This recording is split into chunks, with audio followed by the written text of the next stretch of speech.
আপনি মনোযোগ দিয়ে কানগুলো খরগোশের মতো খাড়া করে যদি কথাগুলো শোনেন, আপনার মনে হবে আপনি এখানে বসে কিয়ামত চোখে লাইভ দেখতেছেন। লাইভ আল্লাহ এমন ভাবে বলেছে, সুবহানাল্লাহ পড়েন। তা আসুন আমরা সরাসরি কিয়ামতকে দেখে আসি।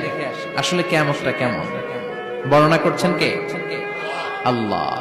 সূরার নাম হচ্ছে সূরাতুল কারিয়া। কি নাম? আওয়াজ করে উত্তর দিতে হবে। সূরার নাম আল কারিয়া। চিৎকার মেরে বলেন সূরার নাম কি?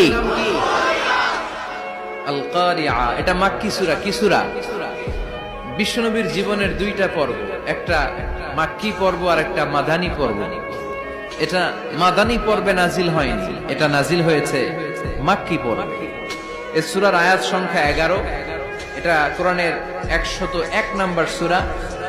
এটা আল কুরআন আল কারীমের 30তম পারায় অবস্থিত একটা সূরা। আমাদের অনেকেরই মাশাআল্লাহ মুখস্থ আছে, আছে না? ইমাম সাহেব নামাজে প্রায় পড়ে, অনেকেরই মুখস্থ। শুনতে শুনতে কবে যে মুখস্থ হয়েছে আমাদের নিজেরাও জানি না। সুবহানাল্লাহ পড়েন। কোরআনের ভেতরে খালি বরকত, এটার সাথে লাগলেই বরকত, মসজিদে গেলেই বরকত। মনের অজান্তে আমরা এই সূরাকে মুখস্থ করে ফেলেছি। কিন্তু এই সূরার ভেতরে যে আল্লাহ কোরআনের কিয়ামতের এত চমৎকার নকশা এঁকেছেন, এত প্রামাণ্য বর্ণনা দিয়েছেন, এটা আমরা অনেকে জানিই না। আসুন আমরা এই সূরার আলোকে দেখার চেষ্টা করি যে কিয়ামতটা কিরকম হবে।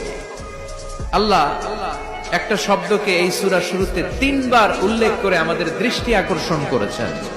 আল্লাহ tried to draw our attention by mentioning 3 times a word, and that is al-qari'ah.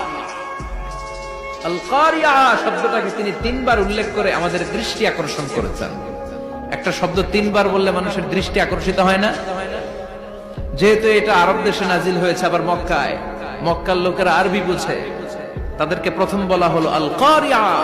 তারা ফিরে তাকালো, কি আল কারিয়া? আবার বলা হলো মাল কারিয়া। কি মাল কারিয়া? আবার বলা হলো ওয়ামা আদরাকা মাল